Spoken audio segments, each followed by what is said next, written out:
Serial में आने वाला एक नया ट्विस्ट। जी हाँ, अब अनुज अपनी पूजा छोड़कर जाने वाला है अनुपमा की मदद करने। अब वहाँ अनुपमा शो में बहुत ज़्यादा बेचैन हो गई है। अनुपमा को कुछ समझ ही नहीं आ रहा है कि उसे इनसे क्या डिश बनानी है। अनुपमा के सामने अब सारे रास्ते बंद हो चुके हैं। ऐसे में अनुपमा को राह दिखाने अनुपमा के सामने रास्ता खोलने वाला और कोई नहीं अनुज होने वाला है। अनुज भी शो में जाकर जैसे उसने अनुपमा की पहले मदद करी थी वैसे ही वह अनुपमा की मदद करने वाला है। वह अनुपमा का हाथ थामता है और कहता है कि अनुज तुम ये कर सकती हो। अनुपमा कहती है कि अनुज नहीं, मुझसे नहीं होगा। मुझे तो ये भी नहीं पता कि इसमें क्या क्या इंग्रेडिएंट्स है। मैंने ये सब चीज़ें अपनी ज़िंदगी में पहली बार देखी है। मुझे तो इनका नाम भी ढंग से नहीं पता और आप कह रहे हैं कि मैं जो डिश बनाऊँ और ये 15 मिनट में, ये तो नामुमकिन है अनुज। अनुज कहता है कि मेरी अनु के लिए कुछ भी नामुमकिन नहीं है। अनु जो कुछ भी चाहे वो कर सकती है और ये तो सिर्फ एक डिश है।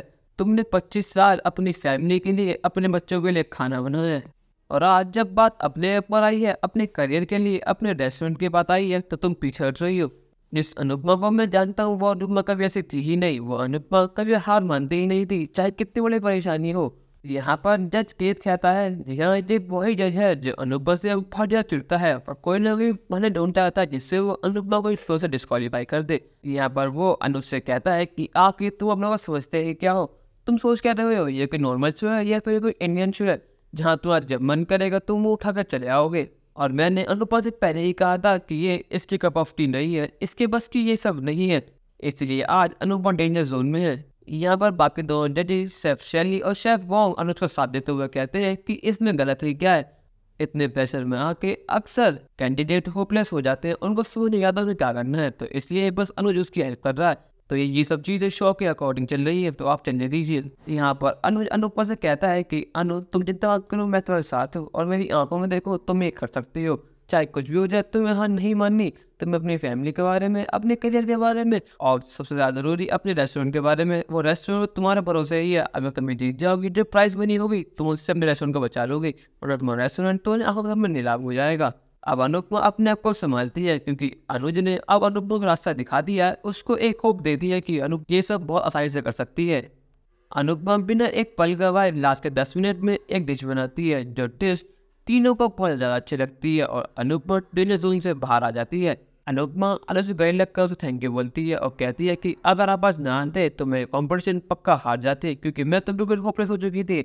मुझे तो समझ नहीं आ रहा था कि मुझे क्या बजाना है, पर लेकिन कान्हा जी ने आखिरी वक्त में आपको भेज दिया और मेरी मदद कर दी। मुझे समझ नहीं आ रहा है कि ये एहसान मैं को कैसे उतारूं। अनुज का पीछा करते हुए श्रुति आ जाती है क्योंकि अनुज इतनी इंपॉर्टेंट पूजा बीच में ही छोड़कर आ जाता है। यहाँ पर श्रुति जोशी बहन से कहती है कि जोशी बहन आखिर आप चाहती क्या? हम दोनों की इतनी इंपॉर्टेंट हो जाती पर लेकिन अनुज आपके लिए सब छोड़ छाड़ कर आ गए। आखिर आप में ऐसी क्या बात है जो मुझे में नहीं है? मैं मानती हूँ कि आप दोनों को 26 साल का प्यार है, पर लेकिन अनुज ये बात मानने को रेडी ही नहीं है। कल हम दोनों की शादी है, पर लेकिन एक एक असर पर आपके नाम का बहुत सवार है।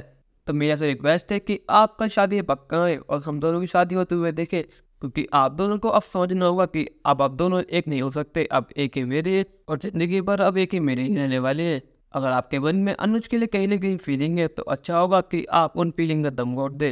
श्रुति अनुज और अनुपमा को बहुत ज़्यादा सुनाती है, वो उन दोनों को इतनी खड़ी खड़ी बातें बोलती है कि उन दोनों की सारी खुशियाँ कम में बदल जाती हैं। अनुज कहता है कि श्रुति मेरी बात तो सुनो, पर श्रुति यह सब कुछ सुनने को मना कर देती है। वो कहती है कि अनुज अब मैं कुछ नहीं सुनूंगी, जो होना था वो हो चुका है, पर लेकिन अब तुम भी ये अपनी जिस्म में बात बिठा लो कि अब बस तुम मेरे हो, तुम अनुपमा को बोल जाओ क्योंकि कल हम दोनों की शादी है और शादी के बाद ये सब बिल्कुल नहीं चलेगा। तुमने हमसे टाइम मांगा था, हम दोनों ने तुम्हें टाइम दिया, पर लेकिन अब टाइम ओवर हो चुका है।